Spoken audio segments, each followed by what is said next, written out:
Bovec postaja vse bolj zaželena destinacija za skoke iz letala. Nebo nad Bovško kotlino z razgledom na smaragdno Sočo in okoliške vrhove privablja padalce z vsega sveta, tudi petične goste z Bližnjega vzhoda. Letos so celo prvič pripravili dogodek Habibi Come to Bovec. Mateja Polšak-Čuk. Kljub temu, da je glavne turistične sezone v Posočju konec, je na bovškem letališču še vedno živahno. Letos jih je obiskalo več kot 900 športnih padalcev z vsega sveta. Med njimi še vedno prevladujejo domači in nemški padalci, sledijo jim Avstrijci in Američani, gostje pa so od vse povsod. In comparison to all the other drop zones in the world, I'd say Bovex is like has some of the nicest views. Because the mountain views are like super pretty and it's just nice coming through the clouds and flying across the mountains.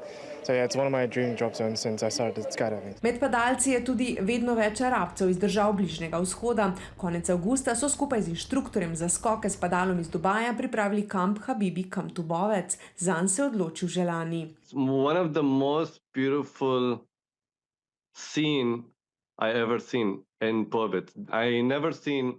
I've been to so many places in Europe, but this is one of the kind. It's one and only. Hasana so poleg pokrajine navdušili tudi ljudje in lokalna hrana, predvsem frika, ter dejstvo, da ponujajo številne športne aktivnosti, ki jih padalci tudi sicer obiskujejo. Mislim, da se je dobra beseda razširila o nas po Bližnjem vzhodu. Nekdo pride sem, ima zelo dobro izkušnjo in potem naslednjo leto se vrne še s kakimi prijatelji, z novimi ljudmi. Med tovrstnimi arabskimi gosti so nekateri posebej eminentni, nasploh pa so to dobri gostje, povedo turistični delavci. Tudi mi imamo v našem hotelu, ki velja za aktivni hotel, športni hotel, goste iz Bližnjega vzhoda.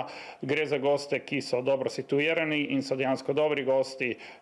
Kar je zanimivo je pa tudi, da so nastanjeni za dlje časa, kot je neko normalno povprečje. Nam so zelo všeč, so precej preprosti, ponavadi, ko pridejo, ostanejo dlje časa, se tudi radi vračajo. Še največja težava je, da v času najvišje sezone v Bovcu težko sploh najdejo prosto sobo, pove Hasan, ki v Dubaju širi dober glas o Bovcu in že napoveduje, da letošnji Habibi Come to Bovec ni bil zadnji.